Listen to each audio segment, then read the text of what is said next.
नमस्कार दोस्तों, national updates की एक और वीडियो में आपका स्वागत है। चलिए देखते हैं आज के महत्वपूर्ण अपडेट्स। दोस्तों पहली अपडेट उड़ीसा से है, जहां दोस्तों Indian born billionaire Lakshmi Mittal ने एमओयू साइन किया है गवर्नमेंट के साथ, जिसके तहत ये उड़ीसा में सबसे बड़ा स्टील प्लांट स्टैब्लिश करेंगे। ये निप्पॉन स्टील के साथ 60-40 रेशो के जॉइंट वेंचर के तहत करेंगे। दोस्तों निप्पॉन स्टील जापान की सबसे बड़ी स्टील मेकर कंपनी है। वहीं दोस्तों थर्सडे को उड़ीसा गवर्नमेंट और इस कंपनी के बीच पैक्ट साइन हुआ था, जिसके तहत 12 मिलियन मैट्रिक टन की कैपेसिटी वाला integrated steel plant Kendrapara district Orissa के अंदर स्टैब्लिश किया जाएगा। करीब दोस्तों इसमें 50,000 करोड़ की इन्वेस्टमेंट प्रपोज की गई है। दोस्तों नेक्स्ट अपडेट अरुणाचल प्रदेश से है, जहां दोस्तों अरुणाचल प्रदेश के चीफ मिनिस्टर पेमा खांडू ने कहा है कि अरुणाचल प्रदेश में न्यू रेलवे लाइन, जिसको अरुणाचल प्रदेश के पासीघाट से मुरकोंगसेलेंग असम तक बनाया जाना था, इस पर दोस्तों निर्माण कार्य नहीं हो पा रहा है।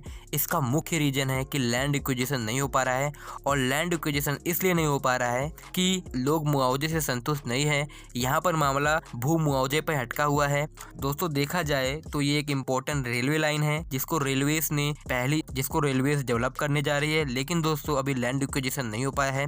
इसके लिए दोस्तों चीफ मिनिस्टर पेमा खांडू जी ने सेंट्रल गवर्नमेंट को पत्र लिखकर भेजा है। अब दोस्तों देखने वाली बात है कि गवर्नमेंट इस पर क्या एक्शन लेती है, और ये लैंड एक्विजिशन की समस्या कब खत्म होती है और लोगों को मुआवजा कब मिलता है। दोस्तों next update QS world university ranking 2021 से है, जहां दोस्तों भारत के 12th इंस्टीट्यूशंस ने वर्ल्ड की top 100 subject wise QS world ranking में अच्छा स्थान प्राप्त किया है। लगभग अगर सब्जेक्ट वाइज देखें तो 12 यूनिवर्सिटीज भारत के अंदर है, सब्जेक्ट वाइज टॉप 100 में है। लेकिन दोस्तों अगर ओवरऑल की बात करें तो अभी भी भारत की यूनिवर्सिटीज का प्रदर्शन बेकार है।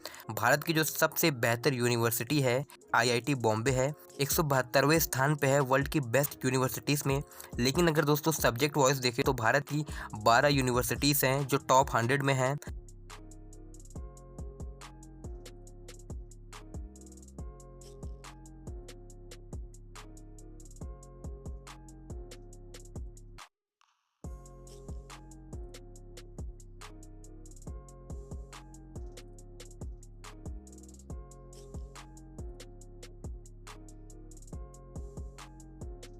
वर्ल्ड फॉर डेवलपमेंट स्टडीज में यूनिवर्सिटी ऑफ दिल्ली ने 50वां स्थान प्राप्त किया है। वहीं बात करें मिनरल्स एंड माइनिंग में तो आईआईटी खड़गपुर ने 44वां स्थान प्राप्त किया है। वहीं दोस्तों आईआईटी मद्रास ने पेट्रोलियम एंड इंजीनियरिंग में 30वां स्थान प्राप्त किया है, और इसी सूची में आईआईटी बॉम्बे ने 41वां स्थान प्राप्त किया है।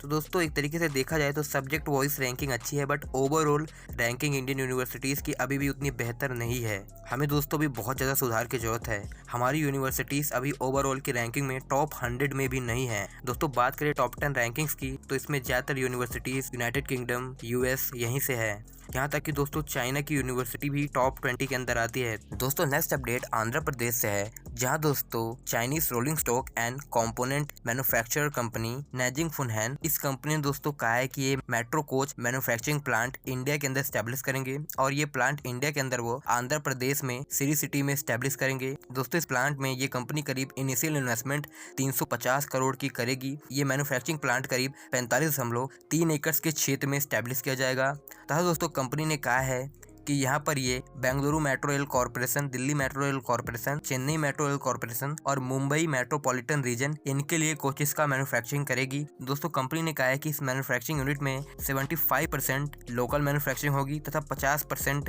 लोकल कंटेंट का यूज होगा। दोस्तों कंपनी ने यह भी कहा है कि इन फ्यूचर ये भारत के अंदर मैन्युफैक्चरिंग को 90% तक बढ़ाएगी। दोस्तों कंपनी ने कहा है कि इसको 216 मेट्रो कोचेस के कॉन्ट्रैक्ट BMRCL यानी कि बेंगलुरु मेट्रो रेल कॉर्पोरेशन द्वारा पहली सप्लाई करने का ऑर्डर मिल चुका है। दोस्तों कंपनी ने कहा है कि भविष्य में जो कोचेस का मैन्युफैक्चरिंग करेंगे इनको वेस्ट एशिया और अफ्रीका में भी एक्सपोर्ट करेंगे।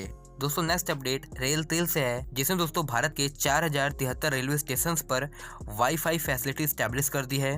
दोस्तों इस फैसिलिटी के तहत दोस्तों इस गवर्नमेंट बेस्ड कंपनी को अनुमान है कि करीब इसे 10 से 15 करोड़ की कमाई एनुअली होगी। दोस्तों कंपनी ने वाईफाई सर्विसेज के लिए प्रीपेड प्लान जारी किए हैं। सबसे पहले 30 मिनट के लिए यहाँ पर वाईफाई फ्री मिलेगा सेशंस पे, करीब 1 MBPS की स्पीड मिलेगी तथा 30 मिनट के बाद आपको एक प्लान लेना होगा। ये प्लान 10 रुपए से 70 रुपए तक का है। जब आप ये प्लान ले लेंगे तो आपको 34 MBPS की हाई स्पीड इंटरनेट कनेक्टिविटी मिलेगी और आप पैसों की पेमेंट अपने wallet, credit card, debit card इनसे कर सकते हैं। दोस्तों 10 रुपए में आपको 5 GB डेटा पर डे मिलेगा। वहीं अगर आप 70 रुपए का रिचार्ज करेंगे तो आपको 60 GB डेटा 30 दिनों के लिए मिलेगा। दोस्तों नेक्स्ट अपडेट विप्रो से है। दोस्तों विप्रो इंडिया की लीडिंग IT कंपनी है। वहीं दोस्तों विप्रो जल्द ही British based tech consulting firm Capco को $1.45 बिलियन में खरीद सकती है। दोस्तों ये कंपनी UK बेस्ड है तथा इस कंपनी को स्टार्ट हुए 22 साल हो गए हैं। दोस्तों कैप्को का सेंटर 60 देशों में स्थित है, तो एक तरीके से ये एक मल्टीनेशनल कंपनी है।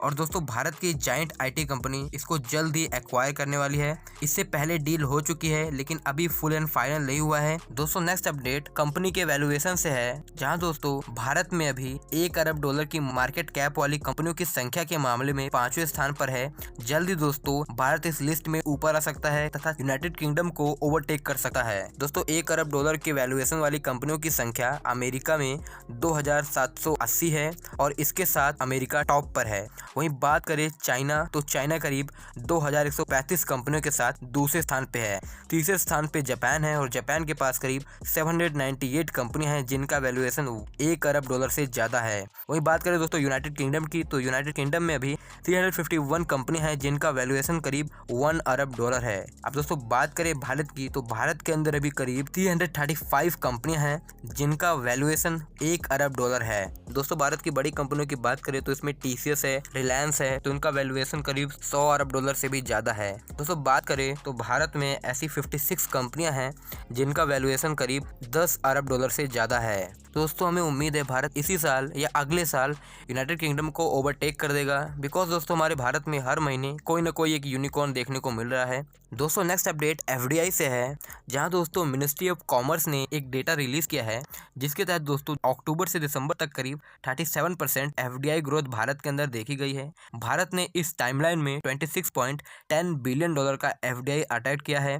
दोस्तों बात करें अगर अप्रैल 2020 से दिसंबर 2020 तक, तो इस समय काल में भारत ने करीब $67.5 बिलियन का FDI अट्रैक्ट किया है और दोस्तों ये पिछले साल के मुकाबले लगभग 22% ज्यादा है। वहीं दोस्तों FDI अट्रैक्शन की अगर वर्ल्ड रैंकिंग देखें 2020 की, तो चाइना इस पर टॉप पर है। चाइना की ग्रोथ लगभग 4% रही है। वहीं टॉप डेस्टिनेशन पे ये बना हुआ है। इसने करीब $163 बिलियन की FDI अट्रैक्ट की है। दोस्तों भले ही चाइना का इतना बायकॉट हुआ है, बट दोस्तों चाइना वर्ल्ड के अंदर लीडिंग मैन्युफैक्चरिंग, टेलीकॉम, लगभग हर फील्ड में, हर सेक्टर में चाइना के अंदर अपॉर्चुनिटीज उपलब्ध हैं। इसलिए दोस्तों चाइना टॉप पर है FDI की रैंकिंग में। बट दोस्तों हमें ये भी कहना चाहिए कि हमारे भारत ने बहुत अच्छा प्रोग्रेस किया है और भारत को फॉरेन डायरेक्ट इन्वेस्टमेंट में काफ़ी अच्छी उछाल देखने को मिली है। दोस्तों देखा जाए तो ज़्यादातर जो देश थे साउथ ईस्ट एशियन या आसियान देशों को छोड़ दे तो ज़्यादातर देश नेगेटिव में रहे हैं। लेकिन दोस्तों जो अन्य देश है, चाहे वो अफ्रीका के हो, साउथ अमेरिका के हो, यूरोप के देश हो, तो इनका दोस्तों FDI एकदम डाउन हो गया है। पर दोस्तों हमारे भारत ने अच्छा प्रदर्शन किया है। दोस्तों नेक्स्ट अपडेट विशाखापट्टनम से है, जहां दोस्तों state on construction firm NBCC limited और राष्ट्रीय इस्पात निगम इनके बीच MOU साइन हुआ है, जिसके तहत करीब विशाखापट्टनम में 22.9 एकर्स के लैंड को NBCC लिमिटेड रीडेवलप करेगी तथा मोनेटाइज करेगी। दोस्तों ये लैंड मंडिलापल्लम विशाखापट्टनम में स्थित है। दोस्तों बेसिकली ये कंपनी करीब 22.9 एकर्स का जो ये क्षेत्र है इसको इस प्रकार रीडेवलप करेगी कि यहाँ पर बहुत सारी चीजों का निर्माण हो सके। फिलहाल अभी इसके लिए कंपनी इसके रीडेवलपमेंट और मोनेटाइजेशन के लिए कंपनी DPR तैयार करेगी। DPR तैयार होने के बाद हमें पता लगेगा कि कितना कॉस्ट इसके रीडेवलपमेंट में आएगा। दोस्तों नेक्स्ट अपडेट महिंद्रा लॉजिस्टिक्स से है, जहां दोस्तों वेडनेसडे को महिंद्रा लॉजिस्टिक्स और बजाज इलेक्ट्रिकल्स के बीच 1000 करोड़ का एग्रीमेंट साइन हुआ है। इसके तहत ये दोनों कंपनियां मिलकर अपने लॉजिस्टिक नेटवर्क की चेन को रीडिजाइन करेंगी तथा स्टोरेज को ऑप्टिमाइज करेंगी और ट्रांसपोर्टेशन मैनेजमेंट को बेहतर करेंगी नई टेक्नोलॉजीज को यूज कर। दोस्तों अगर आपको वीडियो पसंद आए तो वीडियो को लाइक करें, चैनल को सब्सक्राइब करें। धन्यवाद आपका ये वीडियो देखने के लिए।